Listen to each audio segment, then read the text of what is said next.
একটা পরিস্থিতিতে এই মাহে রমজান মাসেও আমাদের এরকম একটা পরিস্থিতিতে আজকে আমাদের আসতে হয়েছে। কেন এরকম ধর্ষকদের, আমরা কেন বাংলাদেশে আজকে মেয়েরা নিরাপদ নই? আমরা কেন বাংলাদেশে আজকে মেয়েরা নিরাপদ নই?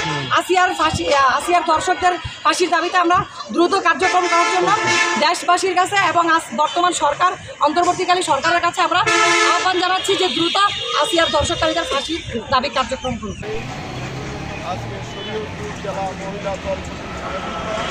মধ্যে তদন্ত শেষ করে 1 মাসের মধ্যে যেন এই বিচার কার্যকরী করা হয়। আসিয়ার ধর্ষকদের যে ফাঁসি যেন এটা তাড়াতাড়ি দেওয়া হয়। আসিয়া মারা গেছে, আসিয়া এখন কবরে, কিন্তু ধর্ষক এখনো বাঁচছে না দেখি, এবং আমরাও যেন থাকি এবং বাংলাদেশের প্রত্যেকটা নারী যেন ছেড়ে থাকি।